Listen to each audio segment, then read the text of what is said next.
Good afternoon, everyone. Welcome to our update for September 30th, joined, of course, by our Health Commissioner, Dr. Gail Burstein, and Karen Gambino from Deaf Access Services, who will be providing the American Sign Language for you today. As in the past, the information that is being provided is as current as was then put in the presentation. It's always possible there's a change between when the presentation was finalized about a half hour ago and now, but it's usually as up to date as you could get. With regards to case data, through the reports that we had as of yesterday, there were a total of 11,382 total positive cases in Erie County. None of these, of course, are presumed positive. They are all actual positive tests. Out of 423,701 specimens tested in total, that is all labs, not just Erie County's labs. Unfortunately, one person has died in the past week. We offer our deepest condolences and sympathies to the family and loved one of the individual who died. And as a result, we now have 694 people who have died in Erie County of the 204,000 nationwide that we're aware of. These are all lab-confirmed cases before death, and there are no presumed positive cases. So these are the deaths that we are aware of that died from COVID-19. There are no presumed positives. On September 28th, there were 39 individuals admitted to Erie County hospitals for COVID-19. We'll go into that in a little detail because we've had a little shift in the last couple days from what we saw, even different than what we announced a day or two ago. 9 individuals are in the ICU. 3 individuals had an airway assist. The hospitalization data for all of Western New York as of the 28th, there were 44 hospitalized, 9 in the ICU. There were 39, of course, we just talked about, hospitalized in Erie County, 9 in the ICU, 3 that required an airway assist. We've had no deaths over the last 2 recorded days, which are the 27th and 28th, but they are trending up. Hospitalizations are trending up. We talked previously about how we believed it was associated with nursing homes, but there's some interesting thing that's happened in basically the last day's report, is we've seen a big spike in hospitalizations between the 45 to 54-year-old category. You see 2 color bars on the screen. Let me actually start with, yeah, 2 color, skip one? Oh, I guess I didn't. Oh, we eliminated one, okay. So there are 2 color bars on the screen. The blue is as of the 21st, in which there were 29 patients. The red is as of the 28th, in which there were 39 patients. And during this week, we saw an increase in the 75 to 84 and 85 and above. But in this most recent period, we've seen a big spike actually in 45 to 54-year-olds. And these are probably not individuals coming from a nursing home. So this just goes to show that because you're younger, you can get sick. And there are 4 individuals in the age range of 20 to 44, if there was only 1 a week ago, who were in hospitals as of the 28th. So we've seen a little bit of spike in younger age category. It's always concerning when we see spike of hospitalizations, no matter what the age, but especially when we saw a spike earlier in the week when it went into the early 30s, and we were under the impression it was solely related to people of the higher age category. That categories actually seem to level off compared to last week's data, while it's the younger age categories that have increased. I'll turn it over to the doctor to talk a lot more about the COVID tests and what's going on with that, as there's always a lot going on. But once again, we just remind everybody, be smart out there, and because there's 11,382 individuals who've had COVID-19 since the outbreak began. So, Dr. Burstein, I'll give this a little spray. I'll pull out that, because there is a size difference between us two. A couple inches. So good afternoon. So I'm going to talk about more numbers. So these are data looking at the age groups of cumulative data since we started testing people for COVID-19. So you can see that the people in their 20s are still popping up as the age group with the highest number of positive tests, and you can see that there are slightly a little bit more females compared to males. And here we're drilling down a little bit more about the demographics of people who've tested positive for COVID-19. So about 55% were females and about 45% were males. And then looking at the area of residence, we continue to see a disparity that although about 28% of our Erie County population lives in the city of Buffalo, about 48% of our COVID-19 cases live in the city of Buffalo. So again, we're seeing more cases among people that live in the city of Buffalo compared to what we would expect for the population. And here we're looking at cases for this past week ending on September 26th. So this is looking at the age groups of our people that tested positive. And so you can see that, among all the people in Erie County that tested positive, our 20 to 29-year-old accounted for over a quarter of all the cases. And then if we dig down even more, the 5 years, the 18 to 22-year-old age group accounted for almost 30% of all our tests last week. So all our positive tests. So just the 5-year age group, the 18 to 22-year-olds. So again, we really have people in that age group really have to be careful. I know there's people living in congregate settings in schools and colleges. I know there's team sports. I know that there's parties. I know that there's classrooms and labs. But people really, really have to be careful. And parents, if you're watching and you're connected to your kids that are in that age group, please talk to them. It's so important that we keep these numbers down because they're pushing our numbers up. And then this is looking at the proportion of positive tests among each age group. So just want to point to your attention that among all the people in the 0 to 19-year-old age group, all the about 2,400 people tested, among that age group, 3.8% of those tests were positive. And among people in their 20s, from about the 4,500 tests that were done, 2.3% were positive. So again, young people, school-age people, college-age people, young adults, that's where we're seeing many of our positive cases. So that, we have to think about, what we can do to, change our behavior. We know what to do to prevent infections. Keeping numbers down. If you're going to parties, keep the numbers down. Make sure you wear a mask, even though they're good friends. Don't know who's going to be positive. Social distance as much as you can. Wash your hands and get tested. Know your status.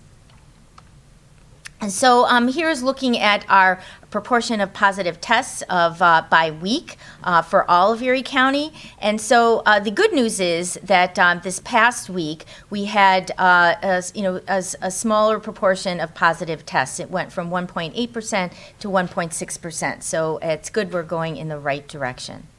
And then moving on to our antibody testing, we're throughout Erie County, there's been a dwindling interest for people wanting to get tested with antibodies for COVID-19.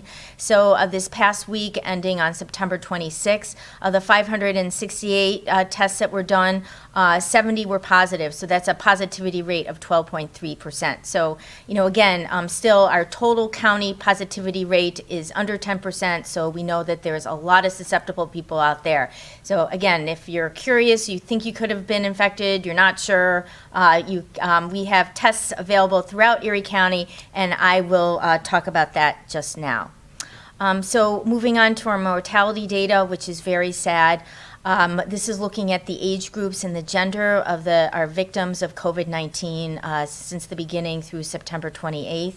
And you can see still the vast majority of our cases are seniors that are 70 and up, and a slightly higher females than males. So looking on to testing, the county is still aggressively offering both diagnostic testing and antibody testing to Erie County residents free of charge. So for any test to schedule, you can call 858-2929. For antibody tests, you can actually schedule online. We take walk-ins for antibody testing. For the diagnostic testing that involves the nose swabs, we do not take walk-ins. So you have to call to schedule a test. This is free to anybody in Erie County to get tested. We don't need a doctor's referral, all you need to do is call and schedule. So remember, this is appointment only, and if you make an appointment, please show up.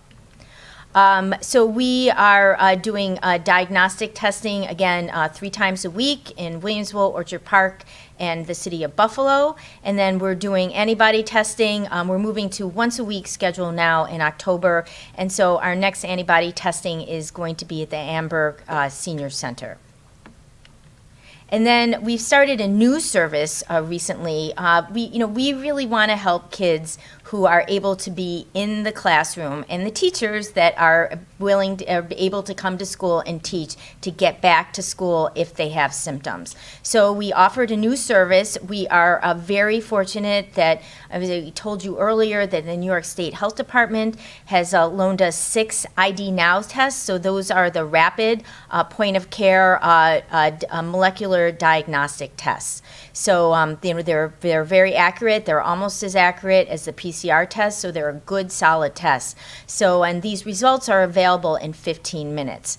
So we are offering these tests to any symptomatic student from grade pre-K to 12 who are attending any in-person classes, not sports, but if they are attending any in-person classes during the week and they're symptomatic, we are able to test them. Also, school staff, not just teachers, but other staff that work in the schools, if they are symptomatic, we are happy to test them. For the adults, you have to bring IDs so that we know that you really work in a school.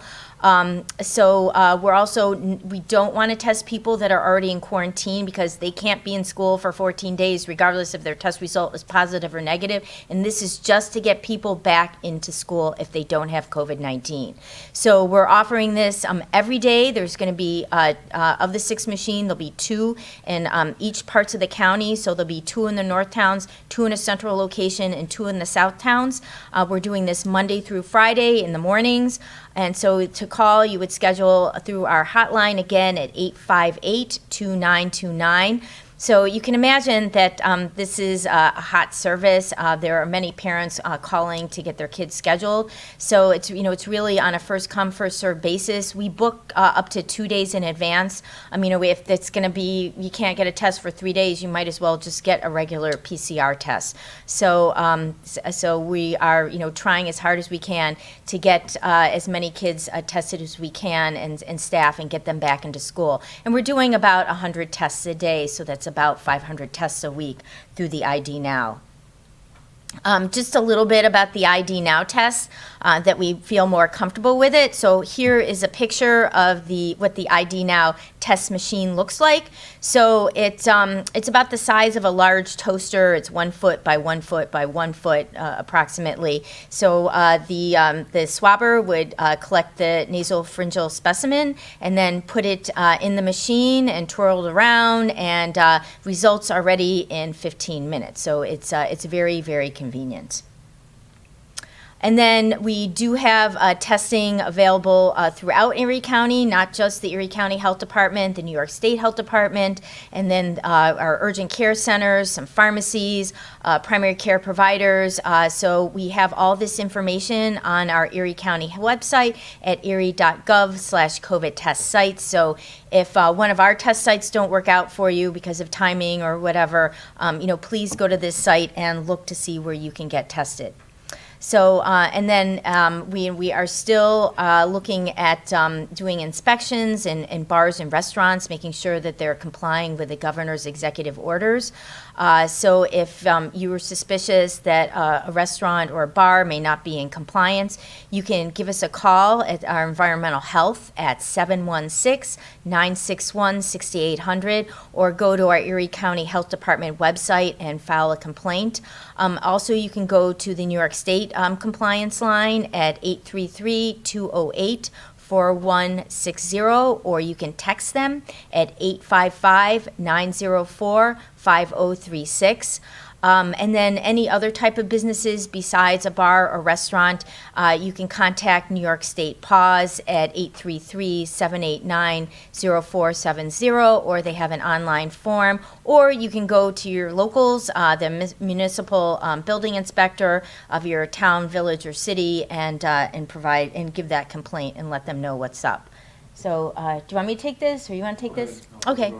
So, there are still plenty of states in the United States. Most of the states are in the governor's red zone, their hot zone, because we know that there are a substantial number of COVID-19 cases in those areas. So people, please, if you're thinking about traveling to one of those places, please think again, because when you return on a plane, there will be people from the New York State Health Department waiting for you at the gate as you deplane, waiting to collect your form, your reporting form, to disclose where you have traveled to, and they will enter that into the health department database, and you'll be placed in quarantine and contacted by somebody from the state or from the Erie County Health Department. And if you know somebody who traveled and they're not being in compliance, you can report that to us on this website, and we will contact them and give them a friendly reminder about their compliance. So again, there is a reason why these states are off limit. We see a lot of COVID-19, and I hear that from our contact tracers. We're seeing people who have been to large gatherings. We're seeing people who have traveled. We're seeing people that are in college, universities, higher eds that are positive. So all those are dangerous. So please think twice. And travel is something that's easily avoidable. So please think twice about going. Spritz you up? Leave that on for a second. Sure.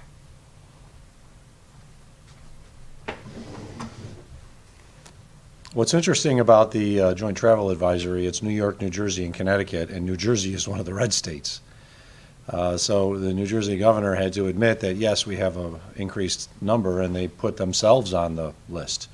We know that the traffic between New York and New Jersey is tremendous on any one day, even if New York City is not the same as it normally would be. But it just goes to show that the folks in New Jersey are taking this seriously because they put themselves on the travel list.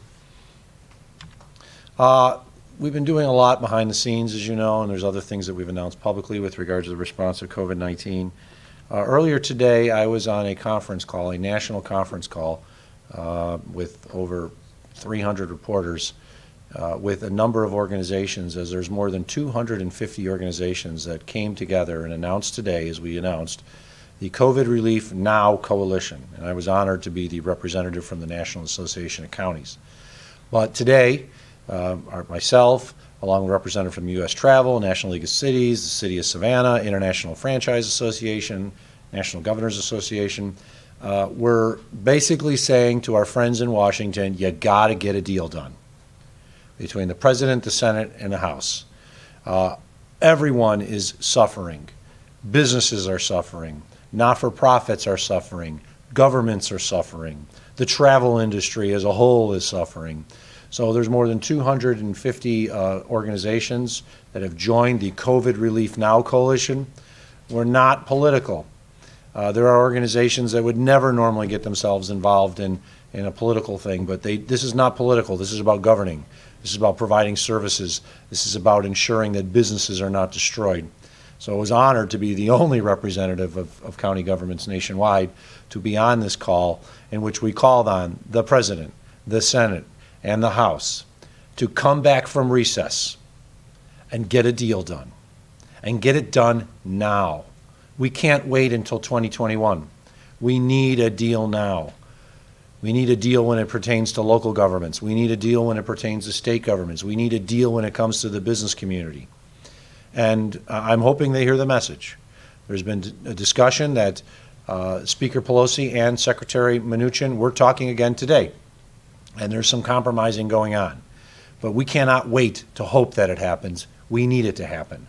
Right now, Erie County is in the process of finishing up our 2021 budget. After all we cut out of government last year to address a $100 million plus deficit, we were still facing an $82 million deficit for 2021. We've taken actions already. There will be job cuts. We are trying to do everything possible to avoid cuts to needed services and organizations across our community. That's why it's important that I will always propose a budget that balances, that's fiscally responsible. I'm responsible to issue that budget by October 15th, and I will, regardless of what happens in Washington. And if Washington doesn't act, we'll have a balanced budget. We need Washington to act. That's why more than 250 organizations came together saying we need COVID relief now.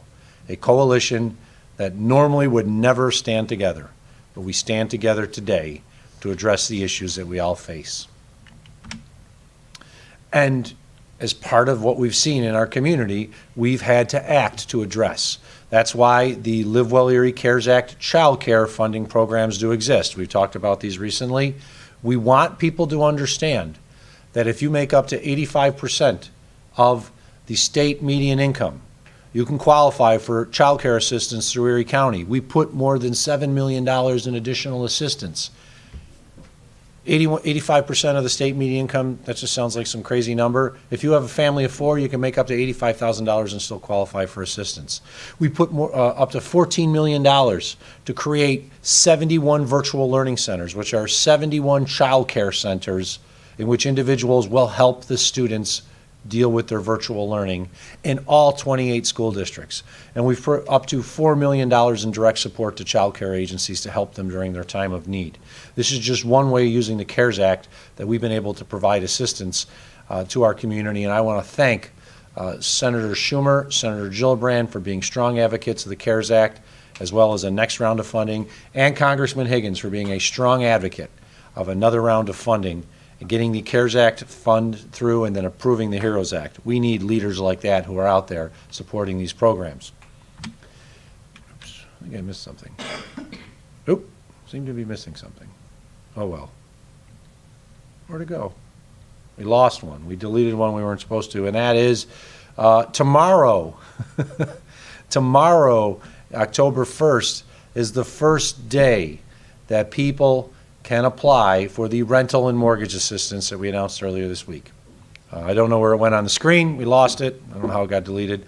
But you can go and apply online at 211wny.org or call 211 to apply for rental or foreclosure assistance. If you're at risk to being evicted, apply for assistance. If you are at risk to being foreclosed, apply for assistance. Every household can qualify for up to $3,500 of aid, and it uses the same standards as we do for the child care, up to 85% of the state median income, which means a family of 4 could make up to $82,000 and qualify for either rental or foreclosure assistance. We don't want anybody evicted from their home. We don't want anybody foreclosed from their home. There is a moratorium on evictions through the end of this year, but you're going to have to pay eventually. So apply for assistance starting tomorrow through the Live Well Erie CARES Act rental and mortgage assistance program. I don't know where it went in the presentation. It was on there about a half hour ago. Sometimes those things happen. But you can apply once again through 211 by calling 211, or the easiest way to do it is apply online at 211wny.org. Now I'll turn it over to the doctor to talk about opiates and driving and other opiate and issues, because while we have seen a reduction in the number of drunk driving incidents in the last few months, we have still seen issues of driving while high on drugs such as opiates. So, doctor, would you like to talk about it? Sure.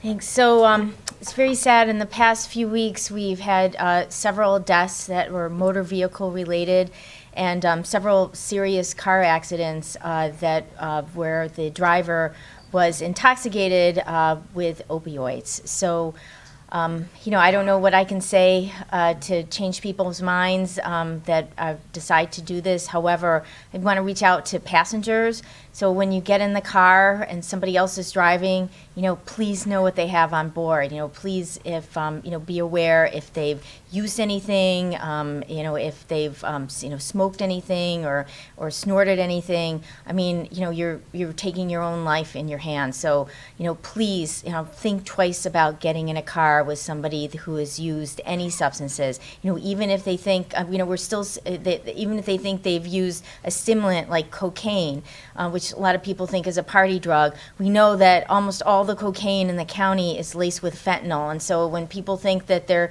using a party drug like cocaine and it's going to give them this big high, they're finding the hard way that it is, it's causing them death from overdose. So we're also finding people in places that we haven't seen in a long time, like grocery stores and doctors' offices, bathrooms, and so this is back. And so please, people, if you're going to be using anything, please think twice about it, or try a little bit before you use, and don't use alone, and have Narcan with you. And if you get in a car, please know what the driver has on board.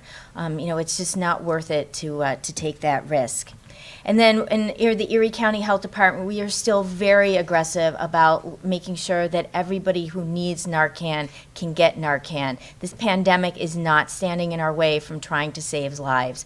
So if we're offering all these virtual Narcan trainings online, so they're free, and you can register at our Erie County Health Department website. So it's erie.gov/opioid trainings. We want everybody to know how to save a life, because you really never know when it's going to happen. You could be grocery shopping and out in the suburbs, and that can happen, because it has happened. Also, it's flu season coming up, and want to remind everybody it's really important to get a flu vaccine. So parents, and any child 6 months and older should get vaccinated. Younger children that are getting their first vaccine actually need 2 doses. So if you have a child that hasn't been immunized yet, make sure you take them to their doctor's appointment to get a flu vaccine early, so that they'll be fully immunized with that second dose when flu season hits. And CDC is recommending that everybody get their flu vaccine before the end of October. And it's never too late. We're always forgiving, as long as you get it hopefully before flu season, which we usually start to see sometime that we peak in January, February. However, we start to see this later in the fall, and actually starting October 1st, the New York State Health Department should be starting to post flu surveillance data. So remember, kids really need to get immunized because they want to stay in school. So COVID-19 and influenza present very similarly. They have the same symptoms. So we don't have a COVID-19 vaccine. We have a flu vaccine. So if you get your kid immunized against the flu, there'll be one less chance that they'll develop symptoms that could be confused with COVID-19. And also, it's really important for pregnant women or women who may become pregnant during the flu season to get immunized. It not only protects them, it protects their newborns. Remember, babies can't get their first flu vaccine to 6 months. So mom will give passive transfer of antibodies, and also, the mother is still connected to the baby, for the first couple of years of life. They're, close, very close. And so if mom is infected with influenza, the baby will get infected with influenza. And as health commissioner, I cannot handle 2 pandemics at the same time. One is enough. So please get your flu vaccine. The county executive and I are getting our flu vaccines, I think next week. Yeah, October 8th. So we want you to join us and get a flu vaccine. Please, you don't know, it will save lives. We're already seeing too many deaths from COVID-19. That flu influenza causes deaths too, and these are preventable. So please get your flu vaccine. So that's it. And for you, again, take questions. Thank you, Doctor. Yes, next week is the annual I get my shot in front of the cameras, which is an important thing to do so the public understands that we all need to get our flu shot. That's how we protect ourselves. Another thing before we take questions in 2 hours, I'll be opening up the first meeting of the Erie County Police Reform and Collaborative Process. That will be at the Emergency Operations Center in Cheektowaga. We are going through the rules associated with the collaborative and the panel during this first meeting. The second meeting, which will be later this month, will be a presentation from the Sheriff's Office on its policies and procedures. The third and fourth meetings will be direct public comment. So tonight will be an overview of the entire process. You can watch it live on our YouTube channel, the Erie County, New York YouTube channel tonight, starting at 5 o'clock in 2 hours as we begin this very important process as required by New York State law to take a look at the police agency that is the Erie County Police Agency, which is the Erie County Sheriff's Office. With that, I will open it up to questions. George? Would you say having fans for the Chiefs game October 15th is officially not going to happen or probably not going to happen? The question was, will there be fans at the Chiefs game that the Bills are holding on October 15th? Will it officially not happen or probably not happen? The best way to answer that, George, is the answer has to be provided by New York State by the end of this week, because there's a lot of things that go into getting ready for a football game above and beyond just selling the tickets.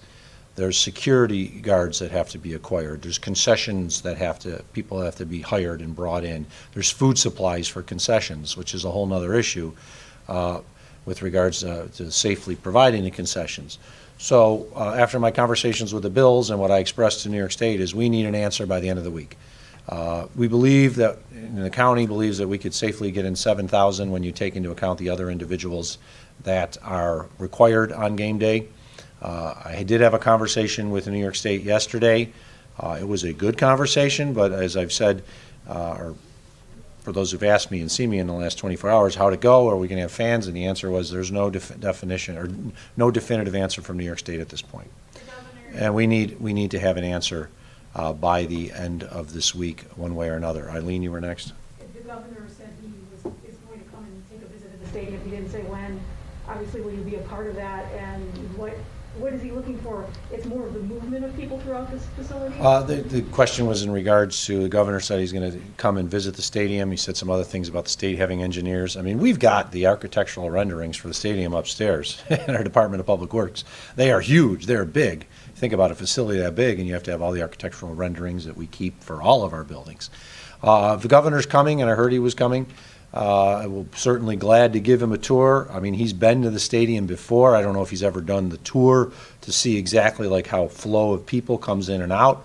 What you have to remember is the stadium's official capacity is 72,000. It's one of the largest stadiums for attendance in all the NFL.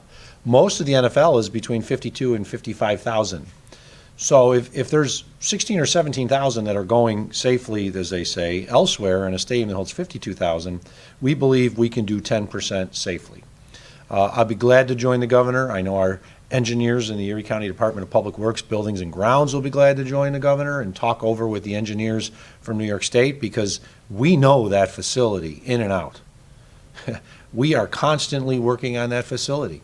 There's work that was done in the off-season as part of the annual maintenance of the facility.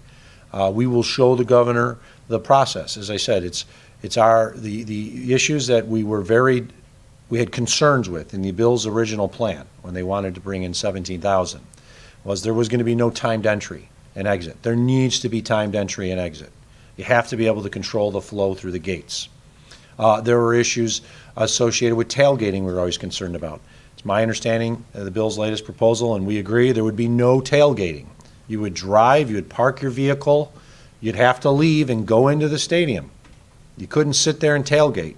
And then when the game is over, you get released at a particular time. You might not leave immediately upon the game ending, and then you go to your car and you leave. So it's not what people would normally expect, but that is what the Bills have proposed after suggestions from the county and others. And we think we can do it safely, but it's in the state's hands. It is totally in the state's hands at this point. And I'm glad to see the governor is being proactive about this and is willing to come and take a look at the facility and what we think is how we would move people through the facility. Remember, we have there's over 11,000 parking spaces available at the facility. And we know people would not just drive in on their own. There'd be multiple people in a vehicle. So we can handle the traffic.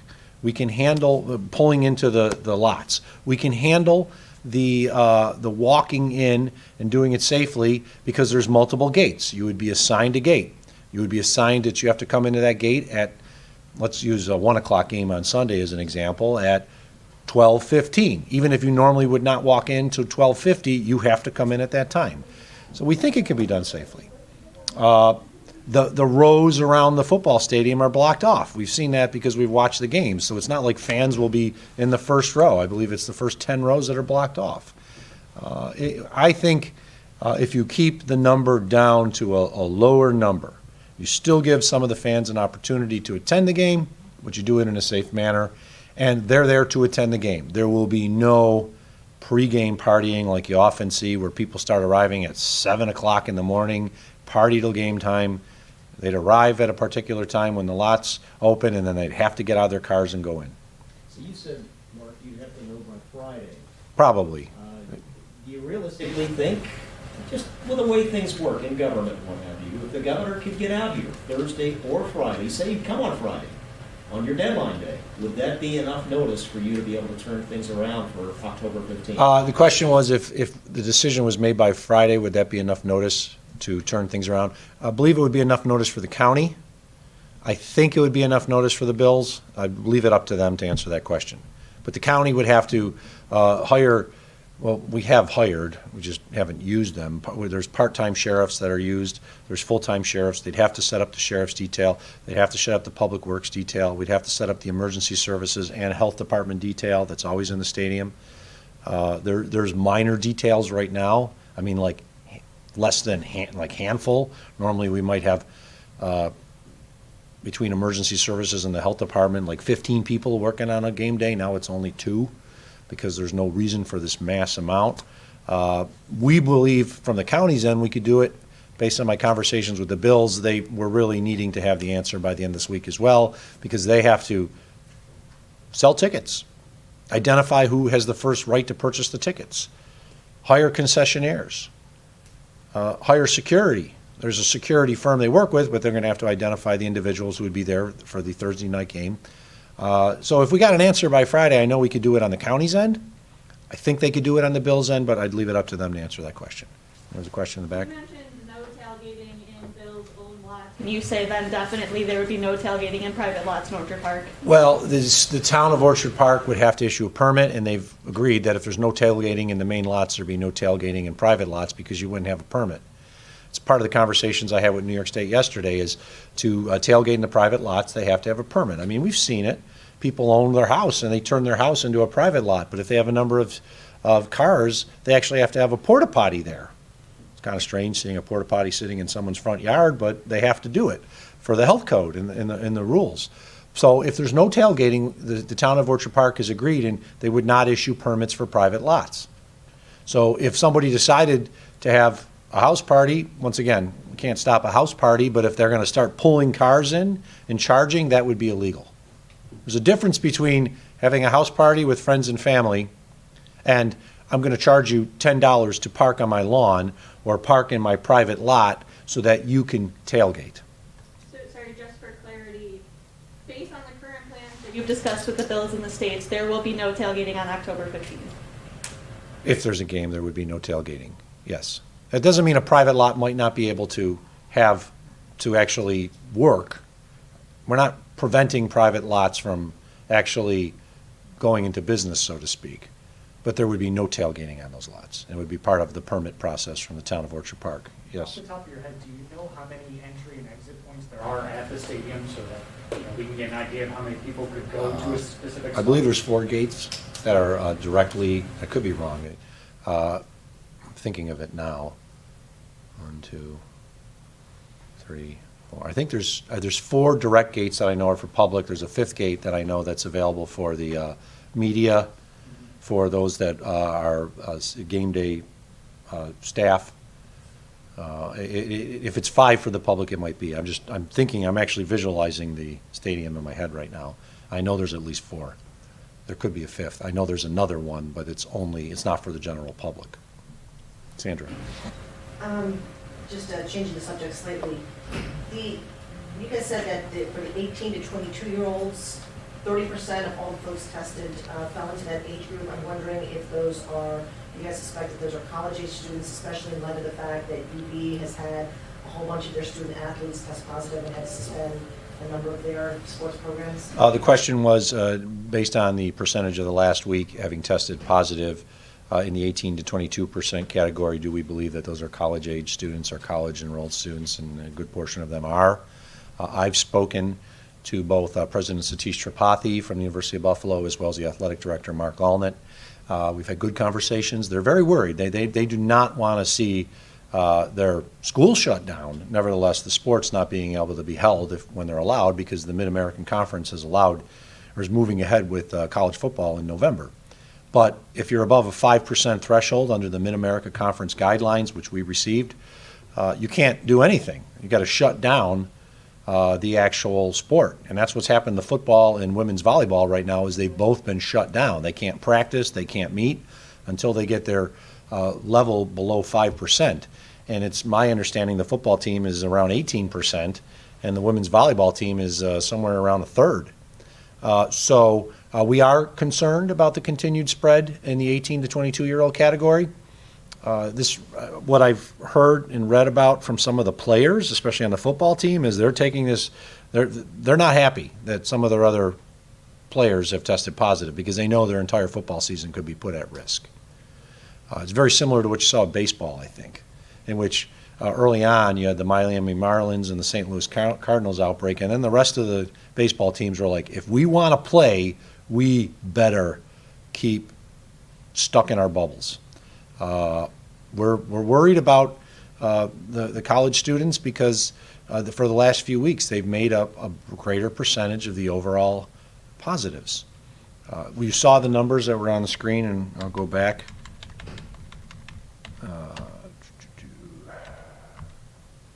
Here we go.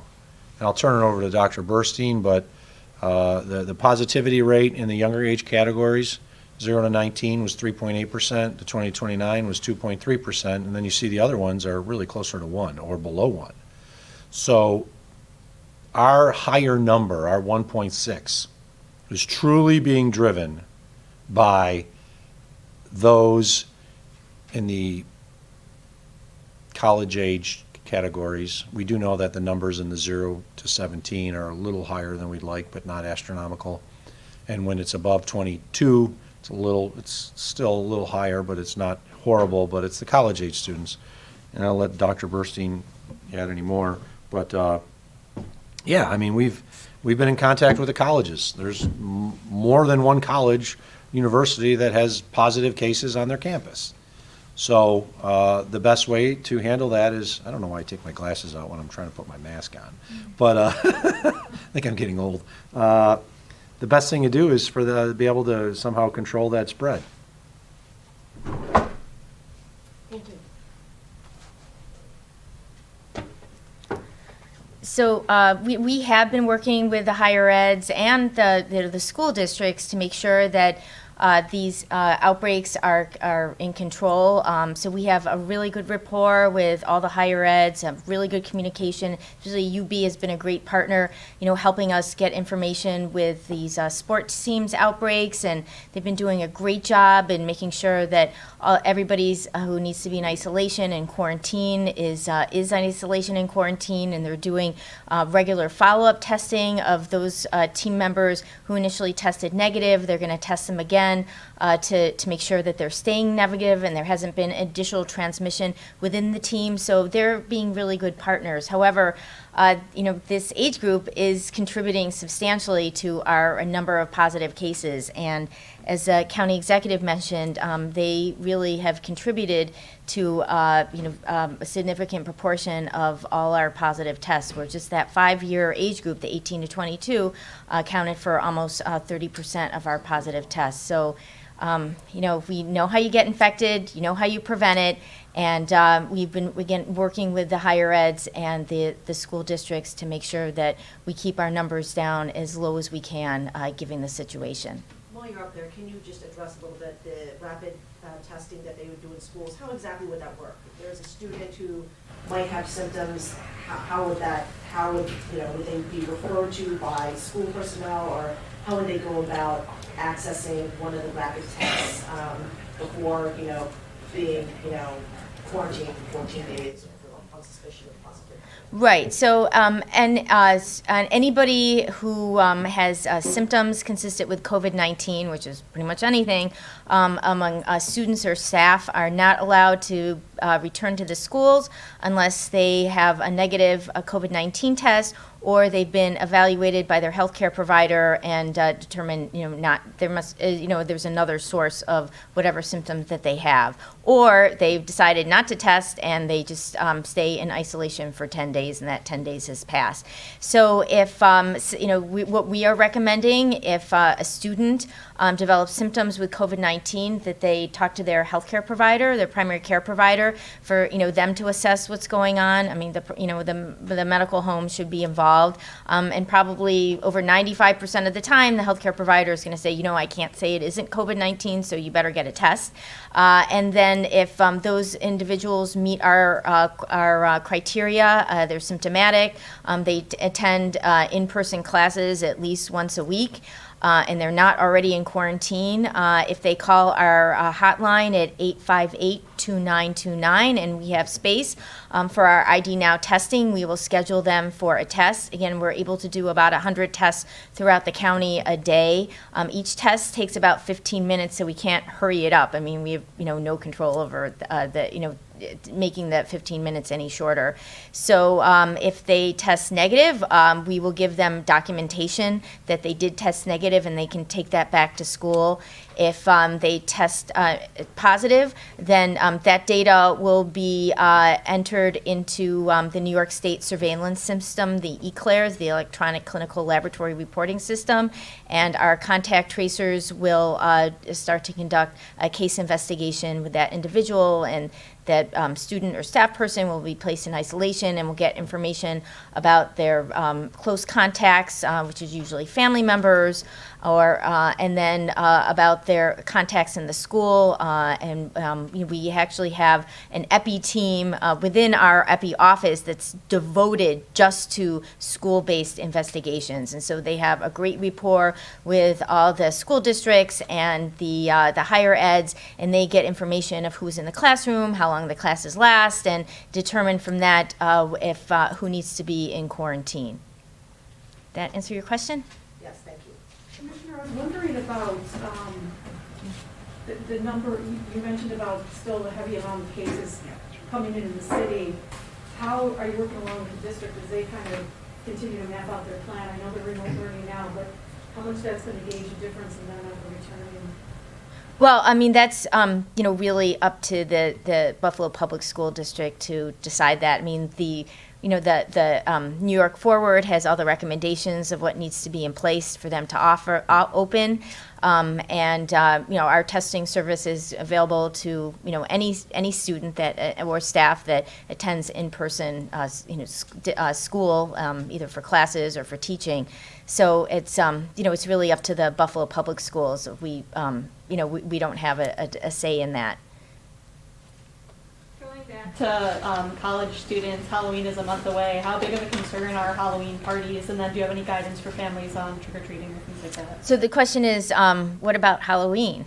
So as far as I know, I think most areas are not going to, support trick-or-treating this year. I mean, you can imagine it's going to be a substantial risk going to so many different houses, and there'll be contact from the candy, and it's and then Halloween parties again is a risk with large social gatherings. So so hopefully we can think of alternative ways to to celebrate Halloween, and we should receive some further guidance for the state later this month. I'll let that county executive. I would say regarding Halloween, let's figure out if we're going to have a Bills game where the people are attending it at home on the 15th, and then we'll figure out once we get further guidance from the state and other places about Halloween. Ron? One last question on the budget, going back there. I mean, you threw it out there. You said we could see job cuts. Mm-hmm. I know October 15th is a ways off yet, but realistically, what departments would you maybe have to look at? We, let's put it this way, we've requested every department to come up with at least a 5% cut plan. Some did, some did not. And everything's on the table. I will never allow the county to return back to the red green fiscal crisis days. We will balance our budget using strong fiscal mechanisms that are not smoke and mirrors like those old days. I mean, we remember those. So we're working on it right now. We started out with an $82 million deficit for 2021. We have reduced that based on actions that we've taken internally. And we'll be releasing the budget by October 15th. We have to release it no later than the 15th. And I just want to say that this is not anything of our doing. It's just what we have to deal with due to declining revenue from sales tax primarily, as well as a 20% cut on most grants from New York State. The governor and the budget director, Robert Mujica, went out there and said that they would start implementing 20% cut on state grants due to the state fiscal problems, and we're seeing that already. We're seeing that as it pertains to 2021 grants, or 2020 grants that we expected and we're receiving this year. Some of those have already been cut by 20% of the budgeted amount. We can handle that. So we're actually dealing with two budget issues right now. We're cleaning up 2020, and we are moving forward with proposing the budget for 2021. It's just the things I wanted to do. I wanted to roll out ErieNet next year. We're not rolling out ErieNet next year. Unless we get some money to come in to help us from the federal government, there's no ErieNet next year. There's a number of new programs I wanted to roll out next year. We're not rolling them out next year. It's just not going to happen. My goal is to keep services the same. There will be reductions in county programs. Our goal is to avoid cuts to other organizations. That will have a great detrimental impact as well on the community with additional layoffs. So our goal is to ensure that we try to keep it the same. It's not easy to do. And I'm not going to go out and say exactly what departments are getting cut and things like that at this point, other than to say we have requested a 5% cut in all departments. We are working right now through the budget office, as I was on a phone call earlier today, a WebEx call with the budget office and other individuals as we try to bridge that final gap. We will get there, just not the budget I truly hoped it would be. George? Yeah, just to clarify again, I'm sorry, just to clarify again, you said the figure, the deficit currently is at? Well, the original deficit for 2021 was about 82 million. We've reduced that substantially. We still have some way to bridge, and we're working on it right now. But that's after we addressed a more than $100 million deficit for 2020. So we cleared everything out in 2020. I feel confident to say, even though we're dealing with a number of things in 2020, we will end with a balanced budget in 2020. However, that we still then face this deficit for 2021. And we're addressing it right now. George? Back to the bills, just to clarify.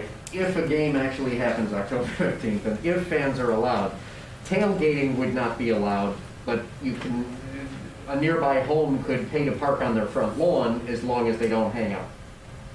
The question was if this reminds me of the old Marvel comic book, What If? Which all comics are fake anyway, but they create a fake universe. What if? What if there is a game on October 15th? And there will be no tailgating, but there would be parking. We believe that we could approve, and Orchard Park could approve, allowing private lot operators to provide parking, but that's it. So if our lots for a 8:15 game opened at 7, every other lot would have to open at 7. And then people would park and go in the stadium. No tailgating whatsoever. And the Bills agree. The Bills have come up with a proposal that says no tailgating. They want to get fans in the stands. And if they realize it requires no tailgating to do it, fine. They'd rather have the fans in the stands than no fans in the stands. We heard Coach McDermott say it this week. He'd love to have some fans in the stands. They'd rather have fans in the stands. I'd rather have fans in the stands. So that's where we are. Do you feasibly see tailgating being possible at all this season? The question is, do I feasibly see tailgating being possible at all? I don't know. I can't answer that question. It's hypothetical. Let's just keep the numbers down. Michael? Different topic, Mark. CARES Act funding, Are any local businesses eligible to still get any CARES Act funding, such as restaurants? The question was CARES Act funding, are any local businesses eligible? We will be announcing next week a fairly substantial CARES Act package using basically the last of our money to assist local businesses, which will include restaurants. So I would just say stay tuned next week. Expect to be able to announce with Congressman Higgins a fairly sizable package for our local business community, which will be grant-based, not a loan, and it'll be based on the number of employees you have. How much money is left over in CARES Act funding? I don't know off the top of my head how much money is left over. When we had the budget discussion earlier, it didn't come up because we can't use CARES Act funding to fill budget gaps. We're prohibited, so it wasn't even a discussion point. Was there another question? Eileen, did you have a question, or are you all set? Okay. With that, I want to thank everyone. I want to thank Karen Gambino, of course, for providing the American Sign Language during this last hour or so. Be smart out there. Don't have brain cramps like I did this past weekend, especially if you're around people that you're just having a good time and you're relaxing. That's what happened. I forgot. I made a mistake, and I apologize. Wear your mask when you can't safely socially distant. I do it all the time, and I forgot one time, and we took a picture, and that happens. But just want to remind everybody, let's be smart out there. Let's do the best that we possibly can. And to the college-age students, really be smart. You're the ones that are driving up our numbers. Take care, everyone.